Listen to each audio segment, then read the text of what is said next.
What's up, Underdog world? What's going on? Welcome back to another episode of the Underdog's Voice podcast. Listen, right? Some players get hyped early and then they fade out. Some players just go through real battles and still rise. Today, we're talking about one of those underdogs. And that's the person who goes through real battles and they still rose. That person is Alexa Crosby, a hooper who's been grinding since she was 5 years old. She stacked MVPs, led teams to championships, fought through surgery, and still climbing. Listen, her journey ain't perfect, but it's powerful. So you know what? Let's get it.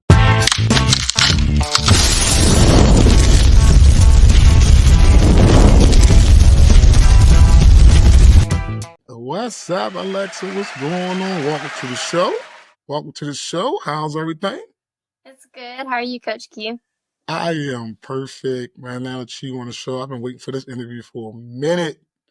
And look, before we got on, right, we talked about all those shoes that you have in the background. Yes, Let me sir. see. The top stuff look like it got about 10. Middle stuff like it got about 10. Huh? It's 10 across, and it's 5 for each panel. So, do you still wear any of them? Do you wear all of them or no? I wear all of them. Okay.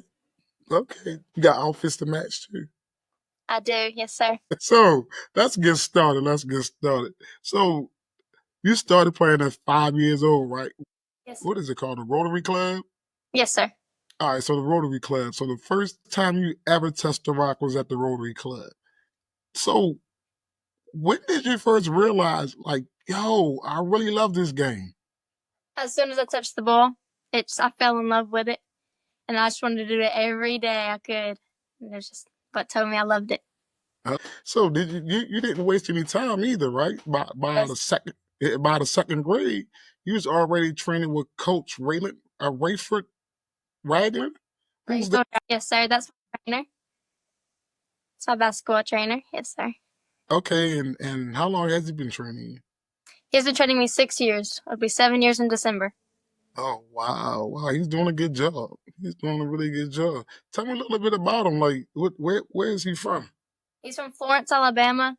He does sessions every week, and so I go to him. I used to go to him 3 times a week, and I'd have a 3-hour session with him for those days. And so he's really rough, but I know he makes me better. Look, the coaches that's rough on you is the ones that love you. They're the ones that really care. They want to see you get better. The ones that's not rough on you, they just taking your money. They just taking your money. What were those early grind sessions like for you, though? It told me, like, I figured out how hard I had to work. It told me how I needed to be. And so it really just helped me commit myself to the game. And in second grade? Yes, sir. Second grade, you wanted to commit to the game. Second grade. Was it all right? So in the second grade, because most of the time, like we just tell our kids to have fun in the second grade. Second, third, fourth, fifth, sixth. You like, look, just go out there and have fun. You fall in love with the game, you fall in love with it. You don't. We just want you to go out there and have some fun. So did you really start taking serious in the second grade, or was it later on? It was a little later on. I'd say about 3rd, 4th grade when I started taking it really serious. Okay, all right. And we didn't want to talk about that because we're going to talk about that because the TVBA run was when you was in the 3rd grade, right? Yes, sir, it was. From 3rd to 5th grade. Yes. All right, so you weren't just winning though. Like your team wasn't just winning, right? No, sir. Y'all was dominating. Yes, sir. So for 2 years, y'all won over 100 games. For 3 years, we won over 100 games. Oh, 3 years. I'm sorry. 3 years, y'all won over 100 games. Barely lost any. 3 state regional champions. 3 Final Fours. And you were MVP every single year? Yes, sir. This is crazy. Oh, my gosh. So what was it like being a young and already stacked? What was it like being young and already stacking up those kind of accomplishments? It showed me how my hard work is paying off. And it also showed me that when I get older, it's going to be more and more coming to me. And it really encouraged me to keep going. Okay. Jeez, that's a lot for 3rd to 5th grade. Great. What y'all play? Yeah, all right, so you got 3 years. So you play 33 games a year? Around there. Okay, okay. Mostly in the summertime, or was it the whole year? It was around the whole year. It was during the school year. At the Oh, end of the okay. school year, around that time. So what is the TVBA? What is it? It's Travel Basketball Association. Oh, that's what they call it down in Alabama. That's what they call it in Tennessee. I'm I from mean Tennessee. Tennessee. I mean, I'm sorry, in Tennessee. So hold up. Trying to think here for a minute. Your trainer is in Alabama, Yes, sir. so you travel to your trainer from Tennessee to Alabama. Yes, How sir. how long is that ride? It's like a 45-minute drive. Oh, okay. All right. So you must be right over the line or something. Yes, sir. Oh, boy. I'm like, woo. Y'all kids be traveling for great trainers. Woo. I need to be on that level. I don't really train that much no more. I don't really train that much no more. Like, not in this area. I don't do it. But when I do it, but I don't do it that much no more. So, so when you was named the TVBA Junior All American Player of the Year too, Yes, sir. I was. can I get one of those trophies? Can I get one? I got one, two, three. I got a couple over here on the side, but I don't know where. Like when I was there, I say when I was about in high school, little in middle school.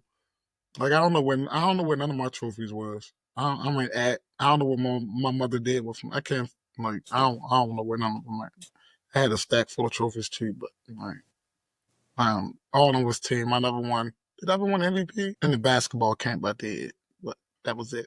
But great job from third grade to fifth grade. That's real wonderful to have all those accomplishments. So being on the TVBA Junior All American Player of the Year, what went through your mind, and did that fire you up even more? It fired me up even more. It encouraged me, and it told me that I can be a great ball player. Okay. All right. All right. So listen, y'all. Look, everybody loves the trophies, right? She has a lot of them. Everybody loves being the MVP. She got a couple of them. But what happens when all the momentum comes crashing down? What happens when you're 11 years old, standing on top of the world, and life hits you with a setback you never saw coming? Most will fold. Most will quit. But not Alexa. She didn't. So I need y'all to do this. I need y'all to stick around with us because this is where her story really begins. This is where the underdog in her woke up. All right, so stick around. So let's talk about after your sixth grade season. You had a major knee injury, realigning your kneecap, whoop, lateral release, serious stuff, right? What was going through your mind when that happened? I was really nervous because I didn't know when I was going to get back and be able to play ball again. I'm not somebody who likes to sit still and get told to relax. I like to just go play ball. And so it really kind of gave me the mindset that I don't know when I'm going to get back. But it also encouraged me to keep going because that told me that I can get through anything I want to in life. And it helped me a lot. All right, so you had a wheelchair? I did not have crutches. I You had had them. crutches? Yes, sir. All right, so did you go outside and sit in the chair and shoot the I ball? did. There Yes, you sir. go. See. Look, it's always the way you can work on your game when you hurt. Yes, You sir. don't have the legs, but you still got them arms to work on that form, right? Yes, sir. Yeah, see that? I be trying to tell people they just sit back, leg all up.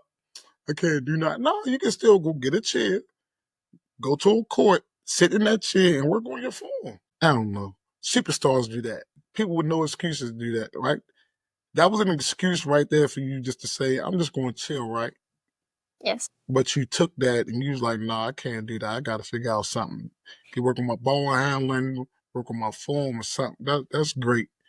That is so great. So during that long recovery, what kept you going?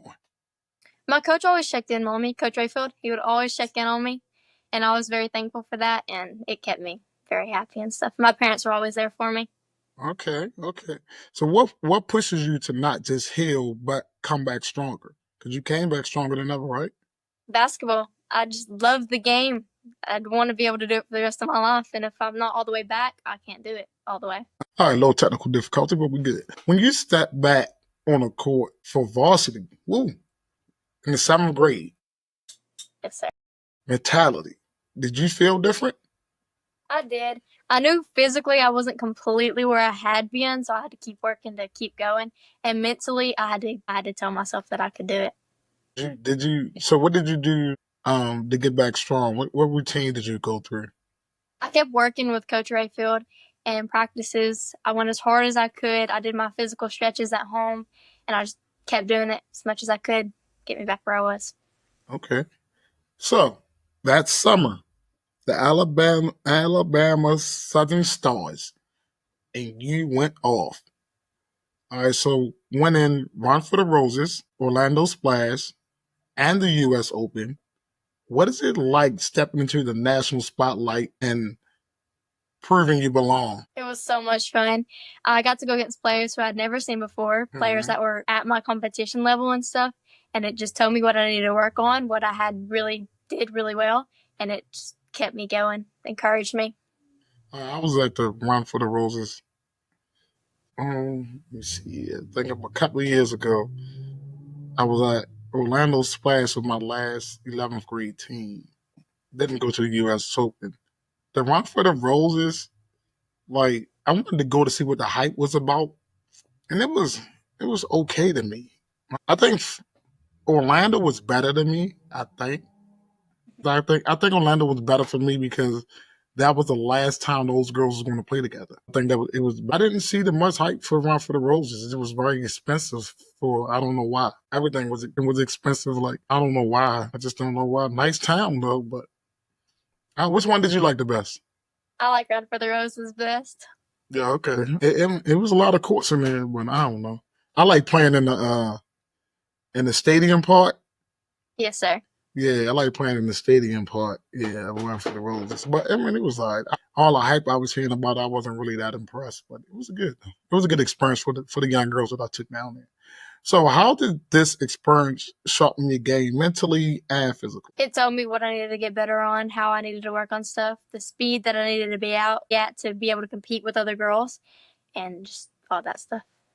Did you find that a problem when you was younger? Your speed? I'd say I had pretty good speed when I was younger. I was Oh, okay. fast. Do you run track? I do not, but I've been told I need to. Yeah, you might want to check that out. You might want to check it out. So, eighth grade year now, right? Leading scorer, carrying your squad to almost all the way to states. So, uh, what did you learn about leadership through all those battles? Through all that, I learned that I had to be myself in order to be able to teach other girls to be themselves and to help them get better. I had to work as hard as I can. So that set really good standards for our girls on our team. Okay, all right. So eighth grade, you're playing. So I don't know because I don't know how it worked down south. I just know it's better. Like up here is crazy, but down south is. I just know it's better because you practically can be with your girls mostly all year round. Eighth grade. Now, was you playing high school No, or sir, I was in middle school.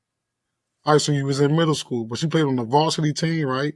Did you play Yes, sir. We varsity have a team JV for and varsity. for middle school? Yes, sir. Jeez. We down had it up here. Like no. South is doing it. I don't know what's wrong with up here. I don't know what's wrong over here on the east side, but that's why down south girls are mm, better or getting better. Like I don't know. Our girls, I love them, but we don't have a JV university for middle school. I Got need to one get for y'all. high school. Huh? I need, Right? Like I don't know. I don't know. Our budget up here is kind of funny. I don't do nothing up here. They ain't one about no sports. I don't know. That's just me. I don't know. So now you're prepping for high school, right? So what's your mindset right now heading to the next level? Because you going to high school next year? yes, sir. Okay. So what's your mindset right now? I'm headed into the next level. Get myself physically stronger, mentally stronger. I need to be able to prove myself to my teammates that I have their back during the games and to my coach that I can do whatever she asks me to do. Yeah. So what school you going to? Kinda. You just don't want to say it yet. Yeah, I Yes. understand. You don't gotta say it yet. You don't gotta say it yet. I understand. So are you in the weight room now or I just now started getting into weights. okay. All right, that's good. You ever try resistant bands? Sir? Resistant bands. Yes, sir, I have. Good, because I tell kids at a young age don't lift weights like until you get into high school, but like use resistant bands and they make you stronger and faster. I just brought all my seventh graders and eighth graders resistant bands, so in practice all day, them bands is around their legs. They doing defensive slide, and the parents like they starting to see they moving a little faster now, coach. I was like, yeah, them legs burning, They do make legs the legs burning, burn. right? And them legs be burning, yeah. That's why they moving a little fast. They don't want them bands on. Yeah, because I got them because it was like trying to pull teeth to get them fully sprint and stuff like that. So I was like, okay, I'm gonna burn your little legs up. Watch. So now it's funny though. All right, so here's a good thing though, and that I learned, and I seen it on your father's page. You are an ambassador for Rise Up Women's Sports. Yes, So sir.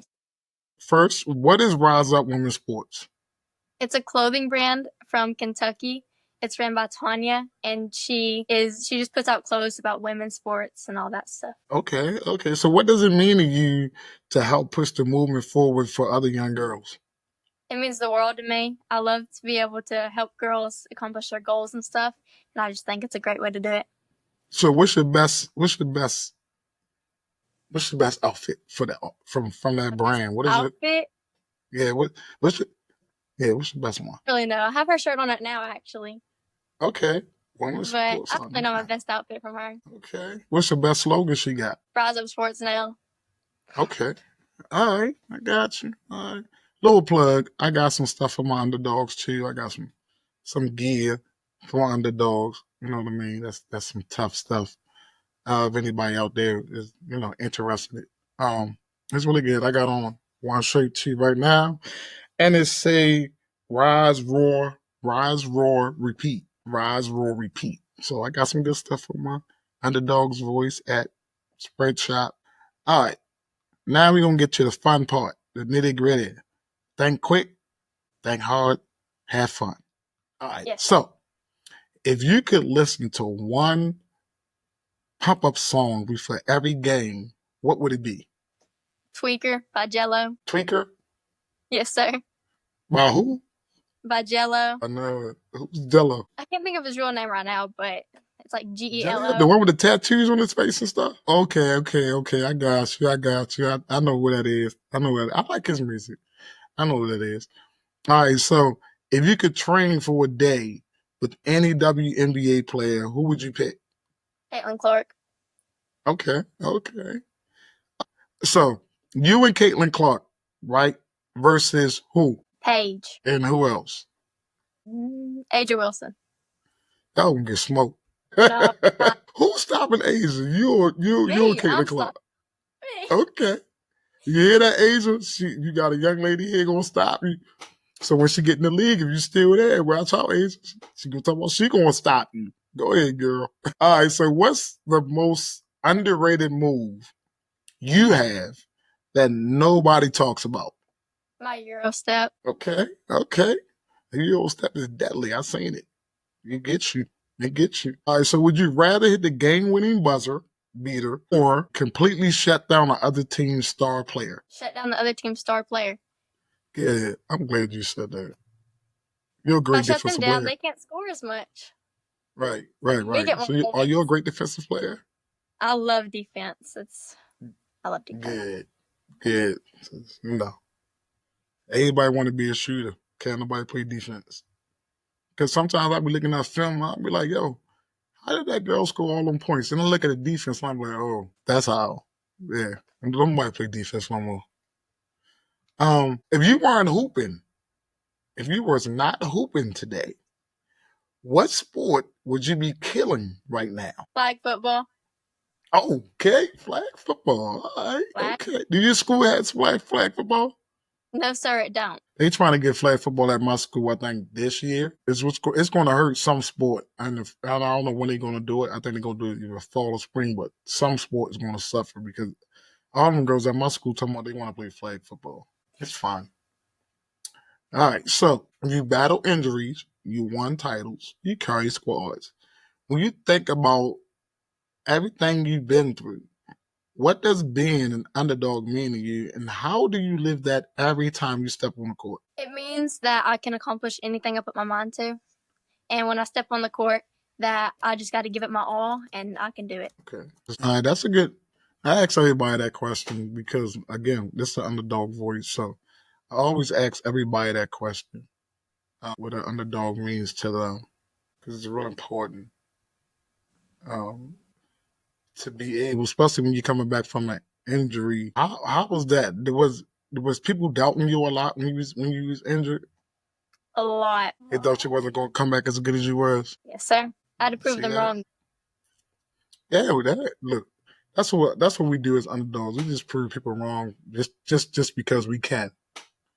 Just because we can. So, when is the next tournament? Your next tournament? I'm not playing AAU this season, so I just kind of pick up with teams, so I'm not really sure. Okay. Oh yeah, because I remember your father said that you wasn't going to play that much this year. That you was going to train a lot. Which is, I told him I think that's a great idea.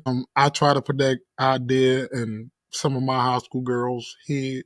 I told them after the season, go play another sport and train this summer. So when you're training with your trainer, do you do a lot of one-on-one stuff, or do you do group training? So he has different classes. So one class you can do one-on-one with him, and then another class you can have a bunch of kids in your class with you. Okay, and when there's a lot of kids, do y'all do like game like stuff coming off the screens and rolling Yes, and doing reads?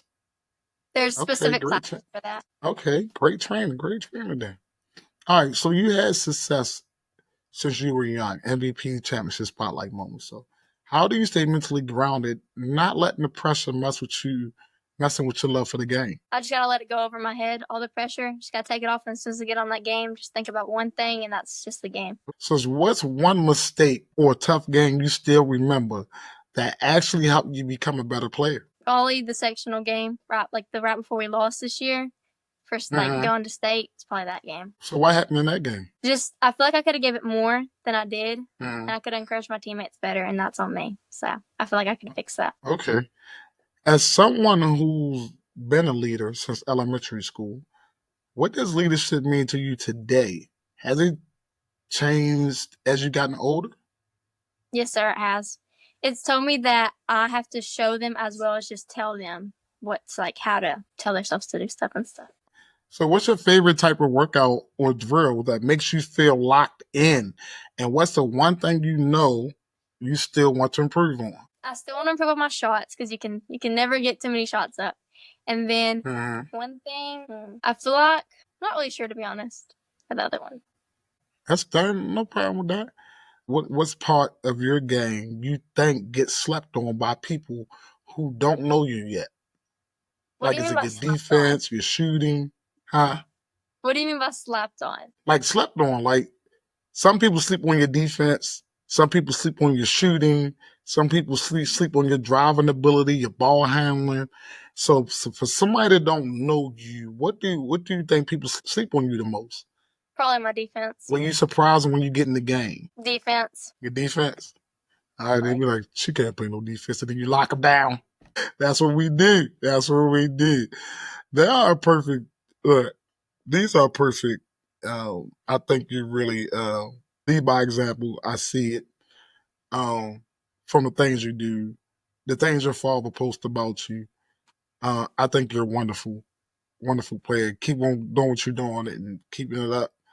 I think you're a wonderful leader because when we talk about your leadership in here, you always talk about how you help out your teammates and encourage them more, and that's what the team is all about. And I always tell people, a coach-led team going to win games, but a player-led team is going to win championships. Got that? So always have that in your mindset. Always have that in your mindset. All right. So look, underdogs. Some journeys are built on hype. Some journeys are just built on heartbreak and heart and history. Alexa Crosby's story is still being written, and she's writing it in bold. This is the Underdog's Voice podcast, and we stream everywhere. Just go to my link tree at Linktree SQ Basketball Chronicles, subscribe, and stay tapped in and ride with the real. Alexa is real. She's a baller. I have no doubt that she's going to keep on climbing the ladder, keep on being a great leader, and keep on doing her thing. So, Alexa, I really appreciate you being on the show today, even though we had a little bit of technical difficulty, but we handled that. It was fun. I loved your story. And just keep on doing what you're doing, showing out, being humble, and just continue to be a leader. Yes, So, sir. where can our underdog community follow you at? You can follow me on Twitter, Instagram, and TikTok. All right, so here's the thing. Go ahead. My Twitter's 29 Alexa Crosby. Instagram's Alexa Crosby 55, and then TikTok's Alexa Crosby. Am I following you on Instagram? Because I know I see everything on Twitter for you. All right, so we don't have to follow each other. We ain't on Instagram. Most of y'all must. I don't put a lot on Twitter. I put a whole lot on Instagram and my YouTube. Yes, sir. You'll see all this on your YouTube and stuff like that. So make sure you go to my YouTube and subscribe. Everybody listening, make sure you go to my YouTube and subscribe also, so you can see more stories like Alexa. All right, everybody. Thanks, Alexa. Thanks to your father. He's doing a wonderful job with managing, and a lot of parents don't know how to manage their kids. Like, he letting you do what you want to do, but he also managing and make sure that you're doing it the right way. Got it? Yes, Because sir. I love the idea you're not playing. Huh? I said thank you for having me. No problem. No problem. So listen, everybody. This is the Underdog Voice Again podcast with Alexa. And guess what? I'm Coach Q, and that's Alexa, and we're out.